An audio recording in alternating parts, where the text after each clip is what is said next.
Friends, welcome back. तो friends वापस आए हैं करने सेकंड पार्ट। वीडियो का टाइटल है 6% के YouTubers episode 02 second episode featuring major Gaurav Arya, Vaibhav and Ajit. और अगर आपने फर्स्ट पार्ट नहीं देखा, बहुत मजेदार है। एंडिंग भी हमने वहां रोकी भी, इतने मजेदार पार्ट पे थी, मन नहीं कर रहा था।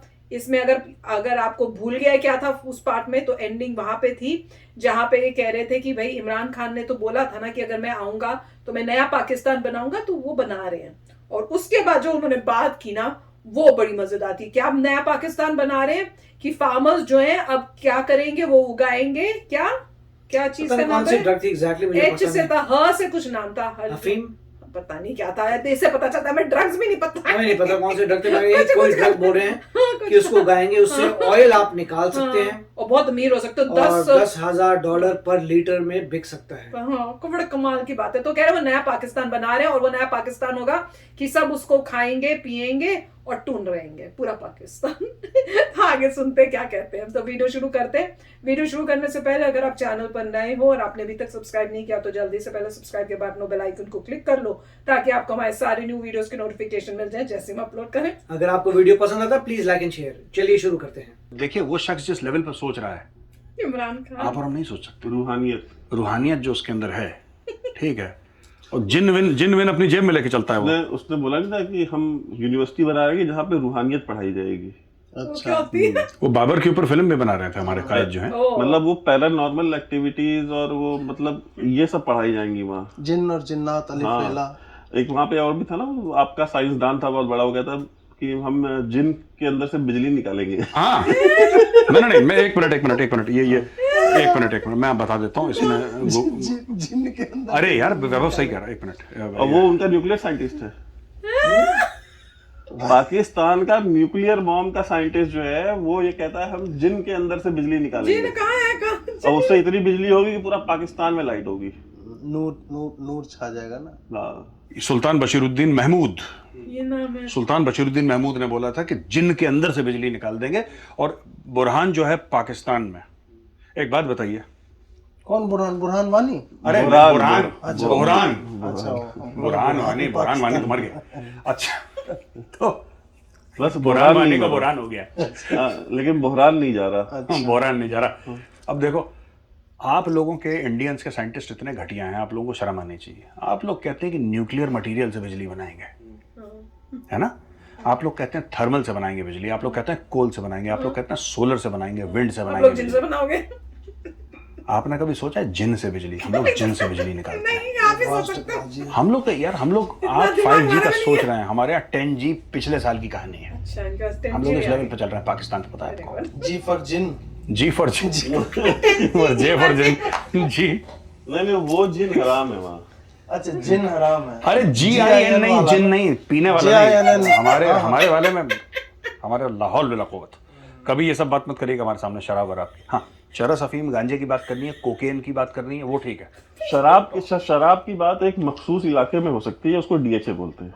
अच्छा, DHA की जो टेरिटरी है उसके बाहर मुझे प्रॉमिस करा गया है कि अगर मैं जासूसी करूंगा भारत के और सारे के सारे आर्मी, नेवी, एयरफोर्स की खुफिया जानकारी पाकिस्तान को दूंगा, तो हो सकता है कि मुझे भी DHA का कॉर्नर प्लॉट मिल जाए। मुझे वादा करा है ऐसा। मेरे जो लीडर हैं, मेरे जो जनरल हैं, जनरल फैज हमीद, जिनको मैं रिपोर्ट करता हूँ, मेरे बॉस हैं, उन्होंने वादा करा है कि DHA का एक कॉर्नर प्लॉट मिलेगा। और जब वो अरूसा के सामने वादा करते हैं तो मुकरते नहीं। हाँ, ये भी बात है। करते भी नहीं। एक और चीज अभी, अरूसा आलम को जानते हैं आप? नहीं, मैं नहीं जानता। कैसे जानोगे? इसीलिए तो सब पीछे है इतना। लड़की है कि लड़का है ये बताइए, फिर मैं बताऊंगा। इंटरेस्ट मेरा। अरे वो न लड़की है न लड़का है, वो रानी है। जनरल रानी टाइप। ये क्यों होता है? जनरल रानी। और जनरल रानी की बेटी है, समझ रहे हैं? जनरल रानी वही याया वाली, समझ रहे हैं? नहीं, याया खान की जो गर्लफ्रेंड थी। एक रानी यहाँ भी किसी पॉलिटिशियन के घर में रहती है, वो तो नहीं है? वो हम उसके बारे में नहीं जानते। हम भी नहीं जानते। I categorically deny the existence denied such ranis and queens. We have no idea. हम लेकिन हम जासूस लोग हैं। हमारा काम है देश के साथ गद्दारी करना और पैसे कमाना, ये हमारा काम है, हमारा पेशा है। तो आप लोग वही, अभी मैं एक न्यूज़ देख रहा था कि वो जो कॉरिडोर मांगा था पाकिस्तान ने ईस्ट से वेस्ट का, तो उस पे अभी न्यूज आ रही है कि रोहिंग्या और बांग्लादेशियों को उसी जीटी रोड जो है उसी के आसपास बसाया जा रहा है और लगातार मदरसे और मस्जिद ये सब खोले जा रहे हैं। कहाँ पे? ये है अभी इंडिया में? हाँ इंडिया में। नहीं तो हम तो बात आप फिर वही बात कर रहे हैं, रोहिंग्या या बांग्लादेशी, ठीक है, वो इनका मसला है ना। तो वही मैं पूछ रहा था कि वो हमारा मसला थोड़ी है। मसला भी हमारा, मसाला भी हमारा है, बोथ वेज। तो क्या कोई टाइमलाइन है आप लोग का कि वो कॉरिडोर आप लोग ले लेंगे ईस्ट से वेस्ट? हम आपसे फौरन कॉरिडोर ले लेंगे अगले साल तक इंशाल्लाह। इनको आपने लगता है कि पाकिस्तान का असली वाला नक्शा दिखाया नहीं है इनको? नहीं, मैं असली वाले नक्शे में दिल्ली भी है, हैदराबाद तक है। बीच बीच में आप लोग लंच करने का ख्वाब देखते हैं दिल्ली में? नहीं, ख्वाब नहीं देखते, हम लंच करते हैं, पर इस बार हम लोग स्मार्ट हो गए। अरे एक हम लंच अपने साथ लेकर आए। डॉक्टर फिजा अकबर को लगता है आप सुनते नहीं है। डॉक्टर फिजा अकबर ने कहा था ना अकबर खान थी, कि आप तुम याद कर लो, जंगे बदर याद कर लो। अच्छा हाँ, वो रही सर, आप लोग, आपको नहीं पता, आप ISPR बहुत करीबी जर्नलिस्ट है, वो रिपोर्टर, वो एंकर है वहाँ पाकिस्तान में। ये बस अपना कवर वो छुपा रहे हैं और कोई बात नहीं, पता ऑन नहीं सीरियस उनको नोट, सब। मतलब अच्छा फिजा खान। हाँ वही डॉक्टर फिजा अकबर खान होगा शायद नाम। नहीं अच्छा, जो गाली वाली देती मुझे। हाँ हाँ हाँ हाँ, अब समझ में आता। ऐसा बोलिए ना, ऐसा बोलिए, आप ऐसा बोलिए कि गाली वाली देती। नहीं तो मतलब आपको अपना कवर छुपाने के लिए कितना कुछ सहना पड़ता है। बचपन जैसे का कौन फिजा, जैसे मैं जानता ही नहीं, नाम ही नहीं सुना। देखिए सब एक्टिंग करनी अब पड़ती है। अब कल एक अभी हमारे कायद कर रही है। अभी कल जो है एक फेसबुक पे मुझे रिक्वेस्ट आई। तो मैं देखा, मैंने कहा यार कि मुझे रिक्वेस्ट इमरान खान क्यों भेज रहा है। अब ये देखिए, कौन इमरान खान है? ये फोटो है और इनके माथे पे लिखा है क्या? Dog number 1। ये उधर फोकस कीजिए ना, कैमरा में आएगा। और पीछे मेरी फोटो लगा रखी है और यही सेम चीज मेरे ऊपर हिंदी में लिख दी है इसने। अच्छा, उसको यही नहीं समझ में आ रहा कि ये दोनों एक्चुअली काम दोनों उसके लिए कर रहे हैं। ये हमारा देखे डीप फेक इसी को कहते हैं। इनको दिखाइए लोगों को। ये देखिए, ये देखिए, ओह मेरे ऊपर डॉग नंबर 1 लिखा हुआ है। कुत्ता भी नहीं, कुत्ता। उसको मैं जूम करके दिखा देता हूँ। कौन है? मार्केट में घूमता हुआ कुत्ता। मार्केट में घूमता है वो कुत्ता। तो बताइए, ऐसे भी लोग हैं। ये कितना कुछ ये आदमी को करना पड़ता है खाली अपना कवर छुपाने के लिए, अंडर कवर होने के लिए। या मतलब तुमको पैसा चाहिए, तुम हमेशा कहते हो हमको पैसा चाहिए, पैसा नहीं है, तो अगर इनकी तरफ पैसा कमाना है तो उतना गाली सुनना तैयार हो। हम तो नहीं है। पैसे के लिए सुन लूंगा मैं। तो पहले सुनो, अपनी साबित करो, अपना वर्थ साबित करो। तुरंत नहीं आएगा, पैसा दो फिर पैसा आना चालू, गाली दो पैसा आना चालू हो जाए। पहले सुन के टाइम लगता है, ATM थोड़ा है। अरे हम लोगों ने बहुत मेहनत करी है। हमने देखो, हम पाकिस्तान से कितनी मोहब्बत मुझे सवेरे से रात तक मिलती है। मैंने तो बोला भी, एक को बुरा मान गया। वो कह रहे हैं हम लानत भेजते हैं तुम्हारे ऊपर, हम लोग मिली नहीं है, बीच से दोबारा भेजो। तुम्हारी लानत कहाँ रुक जाती है बीच में? कहाँ से भेज रहे हो? पंजाब से। कह रहा है गुरदासपुर के ऊपर रुक गई तुम्हारी लानत, अभी थोड़ा सा और नोएडा आने में टाइम लगेगा। But on a serious note, देखिए बैक टू मैं पॉइंट एक कहना चाहता हूँ कि देखिए हमारे जो DGISI हैं, respected general Faiz Hamid sir, वो गए थे अफगानिस्तान और देखिए हमने पूरी सरकार बना दी है, पूरी सरकार बना दी हम लोगों ने अफगानिस्तान में। तो इस बात को तो इज्जत से देखना पड़ेगा। वो तो आपने पाकिस्तान में भी बना दी। एक्सपीरियंस है हमारा, देखो ये तो मानना पड़ेगा। देखो हम हर जगह जाते हैं, सरकार बनाते हैं, ठीक है। इसीलिए जब हमें इंडियंस ने इनवाइट करा, ठीक है, तो फिर दूसरे इंडियन ने रोक दिया, क्या कि नहीं यहीं पे भी सरकार बना देगा। तो ना, इसलिए अभी देखो हमने पहले पाकिस्तान में सरकार बनाई, इमरान को बनाया हमने वजीर आजम अपना, उसको क्या कहते हैं, तालिबान खान बोलते हैं। वहां से हमने पहले तालिबान खान से शुरुआत करी और दूसरे तालिबान खान को हमने वहां पे बना दिया अफगानिस्तान। तो ये रीच है हमारी एजेंसी का, ऐसा ही का रा की ये रीच हो सकती है कभी? रा को तो पता ही नहीं क्या हो रहा है। उधर तो फिर वो गोली मार दिया था कैबिनेट मीटिंग में। देखिए गोली क्यों मारा, इसने मेरी मजाक उड़ाई, हमारे बॉस की मजाक उड़ाई कि इसको देखो किसने, जो जनरल फैज हमीद है, जनरल फैज हमीद के पीछे गोली लगी थी। हाँ, लारिया लूटा है राजा। हाँ, मार दिया उसके पृष्ठभाग में। हाँ, स्थान विशेष में मारी थी गोली। स्थान विशेष, अच्छा स्थान विशेष में जब गोली मारी, जब स्थान विशेष में गोली मारी तो मुल्ला बरादर ये कहने लगा कि अच्छा तुम्हारे तो पीछे गोली लगी है, तुम्हारे तो पीछे गोली लगी है। तो मैंने हकानी को इशारा करा, मैंने बोला इसको भी वही डोज दो जो मुझे मिली है। अब दोनों भाई खड़े होकर बात करते हैं क्योंकि दोनों भाई बैठ नहीं सकते। हमारे जनरल साहब और मुल्ला बरादर दोनों खड़े होकर बात करते हैं। और दोनों के पीछे गोली लगी है। पाकिस्तानियों की ख्वाहिश भी है ना कि हम बराबरी पे बात करेंगे।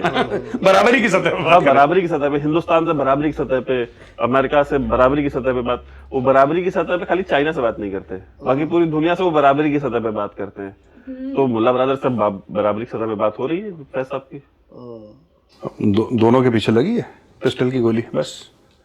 मुल्ला Baradar also rocks and DGISI also rocks and together they rock and roll. उधर आप लोग महिला का फोटो काला करवा रहे हैं, हम नहीं करवा ऐसा रहे। लगता है क्या सर? महिला का देखिए मैं आपको मतलब पूरी इन दोनों देश का देखा जाए तो सब कुछ घूम फिर के सेक्स के ऊपर आता है इनका, लड़की के ऊपर। लेकिन हाँ, पब्लिक में लड़की जो है टेंटों में कैद घूमे और ब्लैक कर रहे हैं चेहरों को। मैं एक बड़ी सीरियस बात बताता हूँ जिसकी ये हल्के फुल्के माहौल में चल रही है, एक बड़ी सीरियस बात है और हमें इसका पॉइंट आउट भी करना चाहिए क्योंकि व्यूअर्स हमारे देख रहे हैं। मैं आपको बताता हूँ कि जिस अफगान तालिबान को ये लगता है कि औरतों को बुर्का पहना के घर में रखो और उनको बाहर ना जाने दो, उनको कोड़े मारो, फोन पे बात कर रही है, किससे बात कर रही है, अगर भाई हस्बैंड या बाप से ना बात कर रही हो या बेटे से ना बात कर रही हो तो मारो उसको, पकड़ो। यही कर रहे तालिबान वाले। उसी तालिबान के अंडर सबसे ज्यादा बच्चाबाजी होती है, जहां पे बच्चों का रेप होता है। एक फॉर्मल टर्म है पश्तो में जिसको बच्चाबाजी कहते हैं। तो ये तालिबान का असली चेहरा है। और आप, मैं चाहता हूं हमारे व्यूअर्स का गूगल में जाके देखिए बच्चाबाजी। तालिबान का ये कहना है कि औरतों को क्योंकि बुरी नजर से देखोगे तो शैतान आज, पता नहीं क्या क्या ड्रामा है इनका, कोई आई डोंट अंडरस्टैंड, कि ये औरतों को बुरी नजर देखो इसलिए औरतों को आप घूंघट में रखो, आप उनको बुरके में रखो, आप उनको घर के अंदर बंद करके रखो, कहीं दिख ना जाए, उसके ऊपर सूरज की रोशनी भी ना पड़े, ठीक है। लेकिन बच्चों के साथ रेप तालिबान कहता है कि लीगल है और वहां पे चलता है, आम चलता है वहां पे। तो ये है, इसीलिए इनका हर महीने जो है तो 20-25% कमीशन कट जाता है। बीच बीच में रह के इनके अंदर का जो इंडियन है ना जग जाता है। वो जाग जाता है और फिर वो इस तरह की बातें करते हैं। मतलब तालिबान के मुखालिफ बात कर रहे हैं, बताइए। पाकिस्तान भी तो डॉल्फिन से विशेष प्रेम है पाकिस्तानियों को, ब्लाइंड डॉल्फिन से। डॉल्फिन के साथ तो सेक्स करते हैं ना। हाँ, पैसे देख करते हैं, सुना है। बहुत पॉपुलर है वहाँ, सिंध में तो बहुत ज्यादा पॉपुलर है। अच्छा, पता है इंडिया में ना बड़ा एक लोगों को डिल्यूजन है, जैसे कहेंगे कि, और बहुत सारे इंटेलेक्चुअल इस तरह की बातें करते हैं कि देखिए वो जो प्रॉब्लम है ना वो पंजाब में है, सिंध के लोग बड़े लिबरल हैं, बड़े ये हुए, सबसे ज्यादा हिंदुओं की कुटाई जो है सिंध में हो रही है। हाँ, वहीं से तो भाग के आ रहे हैं, ठीक है। हाँ। सबसे ज्यादा रेप हिंदू औरतों के साथ सिंध में हो रहा है, ठीक है। आप जिसकी बात कर रहे हैं डॉल्फिन के साथ रेप, डॉल्फिन के साथ रेप सबसे ज्यादा सिंध में होता है, ठीक है। लेकिन सिंध के लोग बड़े, ये इंडिया में लोग इस तरह की बकी बकी बातें करते हैं। क्या खैबर पख्तूनख्वा में क्या, नहीं वो तो बड़े सीधे होते हैं, वहां पे लोग बड़े भोले भाले होते हैं, ठीक है। तो मतलब यार कैसी बात कर रहे हो। अभी परसों एक पेशावर में जो सिख है, डॉक्टर है, वो गोली मार दी। हर 2-4 महीने पे वहां किसी सिख को गोली मार देते हैं खैबर पख्तूनख्वा में, उठा ले जाते हैं। और सबसे पता है हंसी वाली बात क्या आती है, अमेरिकन्स कहते हैं, दुनिया कह रही है कि ये कबाड़ी वाले, आकाश की कोई सीमा नहीं, पृथ्वी का कोई तोल नहीं, साधु की कोई जात नहीं और कबाड़ी वाले और पारस का कोई तोल नहीं, कोई मोल नहीं। ठोको ताली। अच्छा, तो मैं ये कह रहा था कि इन्होंने क्या बोला, अफगानिस्तान में इंक्लूसिव गवर्नमेंट बनाओ, बोला इंक्लूसिव गवर्नमेंट। उनसे इंक्लूसिव गवर्नमेंट तालिबान से नहीं बन रही। इंक्लूसिव क्या, अगर भारत में आप इंक्लूसिव बोले इसका मतलब सभी धर्म सभी जाति। अफगानिस्तान एक ऐसा मुल्क है जहां पे 99.9% मुस्लिम्स हैं, बाकी सबको मार दिया। 99 हाँ मार ही दिया, उनको खत्म कर दिया यार। अब कुछ सिख बाकी हैं, 1-2 हिंदू बाकी होंगे, बाकी सिख भी भागे वहां पे। एक ऐसा मुल्क जहां पे 100% ऑलमोस्ट 97, 98, 97 तो 96 तो पाकिस्तानी है, जहां पे ऑलमोस्ट 100% पॉपुलेशन मुस्लिम है, वहां पे इंक्लूसिव गवर्नमेंट नहीं बना पा रहे। आप विरोधाभास समझ रहे हैं इस चीज का, ठीक है। भारत पे कोई कहे कि इंक्लूसिव गवर्नमेंट, इसमें मुसलमान भी होना चाहिए, सिख ईसाई होना चाहिए, इसमें कोई और कास्ट के भी लोग होने चाहिए, हमें बात समझ में आती है क्योंकि यहाँ पे वैरायटी है, यहाँ पे लोग हैं। वहां पे सिर्फ मुसलमान है, वहां पे इंक्लूसिव गवर्नमेंट नहीं बना पा रहा है, ये हाल है वहां पे। महिलाओं को भी नहीं रखता है ना कैबिनेट में। वो अरे वो महिलाओं को कहाँ से रख दें कैबिनेट में? वो कह रहे हैं घर के बाहर तुम निकलो कोड़े पड़ेंगे तुम्हें। ये बात सुनिए 2-4 तालिबान वाले हंसते हंसते हार्ट अटैक से मर अरे वो जाएंगे। था ना, वो CNN की एक जर्नलिस्ट नहीं थी, उसने पूछा कि तो आप लोग नए तालिबान में स्त्रियों को वोटिंग का अधिकार देंगे, तो बोला भाई अभी रिकॉर्ड रखो, पहले मुझे हंसी उसको हंसी इतनी आई, उसका हंसी इतनी आई कि क्या बच्चों वाली बात कर। एक तो सुनिए voting in the first place कि वोटिंग तालिबान को महिलाओं को, वो CNN के रिपोर्टर या तो उसने होमवर्क नहीं करा था अपना। Voting is against Islam, democracy is against Islam, which is why no Muslim country, ये ठीक है पाकिस्तान अपने आप को डेमोक्रेसी कहता है, पाकिस्तान तो अपने आप को वर्ल्ड का नंबर 1 ISI को भी कहता है, तो पाकिस्तान का तो खैर आप कोई वो नहीं है, बिकॉज दे जेन्युइनली बिलीव, इनके रूलर्स हैं जो genuinely believe that it is against the spirit of Islam. आप इस्लामिक मुल्क अगर हैं तो आप डेमोक्रेसी नहीं हो सकते, वो शरिया के खिलाफ है,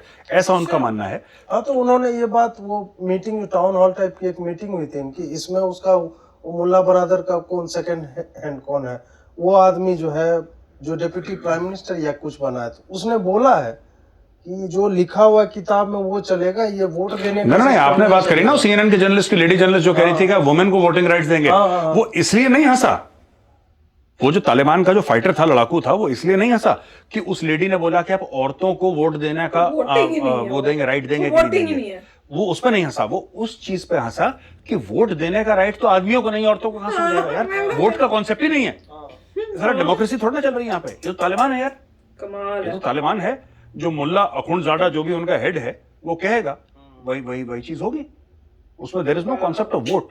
यही तहरीक तालिबान पाकिस्तान उसको कहता है कि sovereignty belongs to Allah alone, खुद मुख्तारी है वो सिर्फ अल्लाह की है, संप्रभुता इसको हिंदी में कहते हैं, संप्रभुता सिर्फ अल्लाह की है। संप्रभुता ऐसे नहीं हो सकती कि तुमने थोड़ी सी नवाज शरीफ से ले ली, थोड़ा सा इमरान खान से ले ली, थोड़ा पाकिस्तान के आइन से ले ली, नो। तहरीक तालिबान पाकिस्तान यही तो, उसका तहरीक तालिबान पाकिस्तान का मेन एम यही है कि पाकिस्तान का जो संविधान है, जो आइन है, जो कॉन्स्टिट्यूशन है, उसको फाड़ के डब्बे में डालो और शरिया नाफिज करो पूरे मुल्क में। लड़ाई उसी की लड़ रहे हैं वो लोग, और इसलिए हमारे भाई हैं वो। लेकिन एक बात बताइए, आपकी जो फौज है वो इस्लाम की फौज है, यस, पाकिस्तान की फौज तो है नहीं। नहीं बिल्कुल, ठीक है, हम हमारे मुजाहिद हैं और हमारे गाजी हैं, ये सब हैं हम लोग। आपकी फौज इस्लाम की फौज है, तो अगर तहरीक तालिबान वाले कह रहे हैं कि शरिया नाफिज कर दो, कर दीजिए ना। नहीं, उसमें प्रॉब्लम है, वो DHA के प्लॉट अलाउ नहीं कर रहे हैं, वो फौजी फाउंडेशन अलाउ नहीं कर रहे हैं। और मतलब हमारा है, हमारे फौज का क्या कॉन्सेप्ट है, मैं पाकिस्तानी आर्मी की बात कर रहा हूं क्योंकि मैं पाकिस्तानी का ISI का एजेंट हूं। हमारा है इस्लाम प्लस 25% वाला कैच है हमारा। हाँ, यानी आप अच्छे मुसलमान बने प्लस 25% आपको मुनाफा भी हो। तहरीक तालिबान पाकिस्तान ओनली कहता है इस्लाम ओनली, नो 25%, पैसे से कोई लेना देना नहीं है, सारा कुछ मामला जो होगा शरिया के मुताबिक होगा। हम लोग कह रहे हैं शरिया प्लस 25%, DHA के कॉर्नर प्लॉट चलेंगे, उसके ऊपर आप इस्लामिक आर्मी बनाएंगे। तो इसलिए देखिए हमारी फौज कभी लड़ती है, नहीं लड़ी, 370-35 से हटा दिया, हमारी फौज लड़ी कश्मीर में। सर वो सलवार पहन के आते हो, क्या लड़ेगी सर फौज, सलवार पहनते हैं आप लोग, सलवार में क्या बुरा है, सलवार क्या, हम मर्द मोमिन मर्द हक, जाओ लग। वैसे किसने पहनवाया था सलवार, ये तो याद कीजिए। ना नो महाराजा रणजीत सिंह सिंह ने नहीं, महाराजा रंजीत सिंह ने पहनाया, लेकिन आप देखिए स्टाइलिश लगता है कि पहना है किसी ने, it looks good, it looks cool. लेकिन आप लोगों को इसको नेशनल ड्रेस क्यों बनाई आपने, सलवार को? हाँ, मतलब सलवार और कुर्ता जो है ये आपने नेशनल ड्रेस क्यों बना दी? इतना करना, दुपट्टा भी डाल लेते सर, हाँ, दुपट्टा भी डाल लेते, जब इतना पूरा अटायर लिया, दुपट्टा, सैंडल, लिपस्टिक पहन के Pakistan, he is being patriarchal and he is being misogynistic. And secondly आप अपने वजीर आजम को जो है सलवार पहनाते हैं, ठीक है, हमने नहीं पहनाया, हरी सिंह नालवा ने पहनाया, हमने थोड़ा पहनाया, उसके ऊपर वो ब्लेजर डाल लेता है। हरी सिंह नालवा ने पहनाया हमारे वजीर आजम को सलवार। तो हरी सिंह नलवा को गए हुए जमाने बीत गए सर, अब तो मतलब जाग जाइए। हरी सिंह नालवा को होश के नाखून लें, होश के नाखून तो हम ले लें, हरी सिंह नालवा को गए हुए जमाना हो गया, उसको खौफ को तो जमाना नहीं हुआ, खौफ तो अभी भी है। जब सवेरे सोचता है इमरान खान की मैं जीन्स पहन लूं, शर्ट पहन लूं, तो सपने में हरी सिंह नालवा आता है, कहता है बेटा पहनो सलवार वरना मैं आ जाऊंगा। तो मैं पहन लेते जल्दी से। तो फ्रेंड्स, सेकंड पार्ट भी बड़ा ही मजेदार है, और जिस तरह से कर रहे हैं ना रोस्ट पाकिस्तान की, इस तरीके से बड़ा ही मजा आ रहा है। वो अपने आप को रिप्रेजेंट कर रहे हैं पाकिस्तानी, और उसके बाद बीच में भूल जाते हैं, और फिर उनके अंदर का इंडियन जाग जाता है, फिर कुछ बोल देते हैं, फिर उनको याद दिलाना पड़ता है इनडायरेक्टली, भैया तुम इंडियन नहीं हो, तुम अभी पाकिस्तानी की वजह से बात करो, तो फिर वो वापस जाते हैं। तो ये जो लास्ट वाला था ये भी बड़ा मजाकिया था, जिसमें वो बोल रहे थे भी आपकी ये जो ड्रेस है, ये सलवार और ये कुर्ता टाइप, ये कैसे हो गई, वो बीच में से बोलते हैं कि भैया साथ में दुपट्टा भी पहन लेते। और अच्छा ये बोल रहे हैं कि अच्छा मुझे नहीं ये स्टोरी पता, जो ये बोल रहे हैं कि कोई महाराजा थे, उन्होंने कब सलवार पहनवाई थी इनको, मुझे नहीं पता, मैंने भी कभी सुना नहीं है। अगर आप लोगों को पता है वो स्टोरी तो जरूर शेयर करना है। ऐसे कुछ इंटरेस्टिंग लग रहा है कि कुछ हुआ होगा, वो हारे होंगे और हार के उनको ऐसे ह्यूमिलिएट करने के मतलब लिए महाराजा रणजीत सिंह जो थे, जो पंजाब के किंग थे, उनकी जब पठानों से फाइट हुई थी, अच्छा, तो महाराजा रणजीत सिंह जीत गए थे, तो उन्होंने उनको तो उसमें जो है उन्होंने सिख आर्मी ने पठान आर्मी को हरा दिया था। उससे उनका भ्रम, पठान का भ्रम जो है खत्म हो गया था कि हम सबसे पावरफुल हैं। वरना उनका पहले कहना था कि हम तो पठान हैं, हम सबसे पावरफुल हैं, और जब वो वॉर में गए सिखों के साथ तो वो हार गए। उनसे उसके बाद जो है उनको पता लग गया कि नहीं, सिख जो हैं आपसे ज्यादा पावरफुल हैं, क्योंकि सिख वॉर में अल्टीमेटली पठान हार गए थे। हाँ, तो उसी के बारे में बात कर रहे थे ना। वो सच्ची में मैंने भी कई बार जब देखती हूँ ना, मैंने कभी बोला नहीं, पर मैं सोचती थी कि ये कौन सा स्टाइल है कि आपने कुर्ता पजामा पहना हुआ है, कुर्ता नहीं वो सलवार जो भी बोलते होंगे इनको, सलवार, हाँ सलवार बोलते हैं हम लोग, तो कुर्ता पजामा बोलते हैं, तो उस टाइप से वो पहन के और उसके ऊपर से वो आप जो सूट का कोट होता है वो पहन ले, तो ये कौन सा स्टाइल है, हमने तो ये कभी देखा ही नहीं है, ये क्या है। यहाँ तो आप प्रॉपर वेस्टर्न क्लोथ्स के ऊपर सूट का पहनो, ये कुर्ते के ऊपर, उसके ऊपर सलवार कुर्ते के ऊपर कैसे पहन रहे हो, तो वो बिल्कुल इनके भी वही क्वेश्चन था, भैया क्यों पहनते हो, तो वो भी इसी बात पे हंस रहे थे। और मजे की बात ये थी कि उन्होंने कहा कि भैया अच्छा जब मन करता है तो कभी कभी पैंट शर्ट या उस टाइप से भी पहन लिया करो, तो कहते नहीं, वो पहनने का जब सोचते हैं ना तो उनको सपने में फिर से महाराज आ जाते हैं, तो वो डर के फिर नहीं पहनते, तो बड़ा मजेदार था, मजा आ रहा है। नहीं, जो कल्चर है सो है इतने साल का, वो तो उसमें कोई बड़ी बात नहीं है, मगर डेफिनेटली इन्होंने अच्छा क्रिटिक किया था। और हो सकता है ये नया फॉर्मेट इसलिए ले रहे हैं क्योंकि लोगों की वजह से उन्होंने फॉर्मेट लिया हो कि मैं ही बन जाता हूँ और मैं ही मतलब ऐसे बोलता हूँ, तो काफी थोड़ा अलग तरीके से किया है, मगर बहुत अच्छे पॉइंट्स उन्होंने सामने ला रहे हैं कि जो प्रॉब्लम्स आ रही हैं, और डिस्कशन जहाँ से इधर उधर जाती रहती है, इधर उधर चल जाती है। कबाड़ी वाले भी आ जाते हैं, पता है सच्ची में सदियां हो गई कबाड़ी वाले को सुने हुए, कबाड़ी वाला ले लो, कबाड़ी क्या बोलते, कबाड़ी पता नहीं कुछ ऐसे बोला करते थे, तो वो मैंने कहा अरे वाह यार कबाड़ी वाला है, हमारे यहाँ इतना कबाड़ी है, हमारे पास कबाड़ी वाला है, हम भी सब करें, तो वो बड़ा मजेदार था, काफी अच्छा था। मतलब काफी समय से डेफिनेटली जो है, इतने समय से हमारे यहाँ तो कोई कॉन्सेप्ट नहीं है कबाड़ी वाला, बाहर फेंक के आओ, काफी अमेजिंग कॉन्सेप्ट है कि भाई साहब बाहर से आवाज लगा सकते हैं और कोई बोलता नहीं वाला आता था। न्यूज़पेपर और सारा जो घर का कूड़ा होता था, वो लोहा लुआ, वो मेरे को याद है तोल के दादी दिया करती थी, और न्यूज़पेपर के भी पैसे मिला करते थे, किताबें पुरानी सब वो करके आप कबाड़ी वाले को देते थे। काफी मजेदार टाइम होता था वो, तो वही सुन के याद आ गया था। पर बहुत अच्छी चल रही है इनकी टॉक। तो अभी एक और पार्ट है, जल्दी से देखते हैं एंडिंग में लास्ट पार्ट में ये क्या शेयर करते हैं। तो चलो फ्रेंड्स चलते हैं, मिलेंगे नेक्स्ट वीडियो में बहुत ही जल्द। Till then take care and bye bye. तो अगर आप मेरे इस चैनल पे नए हो तो जल्दी से सब्सक्राइब के बटन को हिट करो और बेल आइकन को क्लिक करो, ताकि आपको मेरा जब नया वीडियो मैं लगाऊं आपको उसके बारे में जल्दी से पता चल जाए।